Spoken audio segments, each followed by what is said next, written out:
Hi, my name's Ann Snyder, and these past 4.5 years have been really hard on me. In August of 2016, my brother's girlfriend called him to break up with him. So I did not know what was happening at the time because I was on overnight shift at work, and when I woke up that night, because it was my night off, I felt something was wrong. And I immediately got dressed and went downstairs. My mother told me that several of his friends had been by because apparently he had texted them saying, "I'm going to go commit suicide."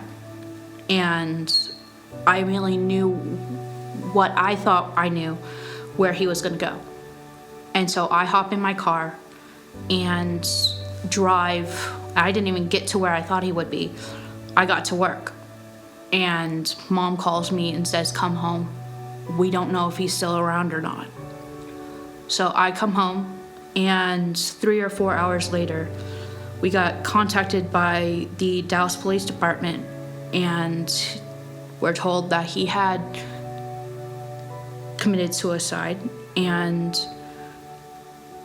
I just was in shock that my brother, who could light up a room with laughter and would do such a thing.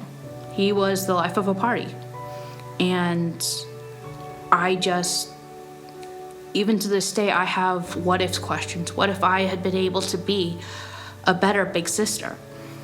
We had been working on our relationship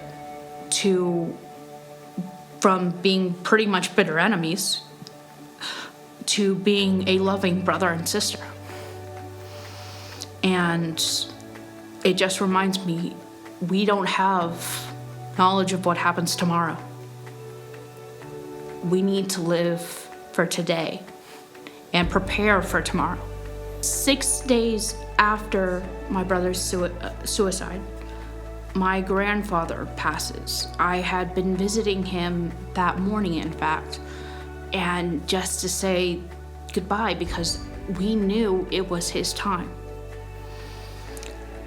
And while yes, he had died of medical issues from his stroke and his pneumonia issues and a whole bunch of other stuff, I also knew that he had been a good and faithful servant to God. Last year for my birthday, my grandma Karen had decided to come up to Waco with the other female members of the Snyder clan, and that was the last time I saw her alive. She died of medical complications and old age.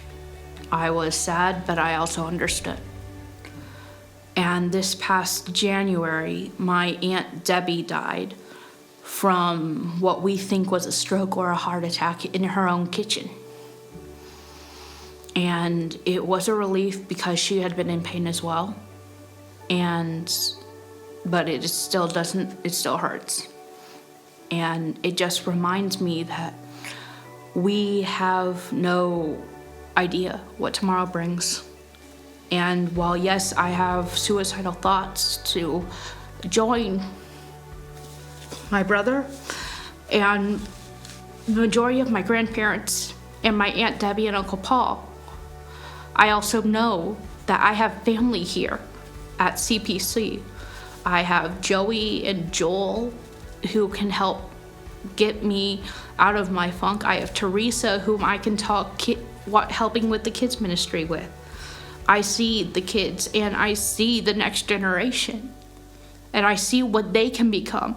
I see Christ's body in this church because we are a family. If one of us falters and falls, the others will surround them and pick them up and help them in any way they can.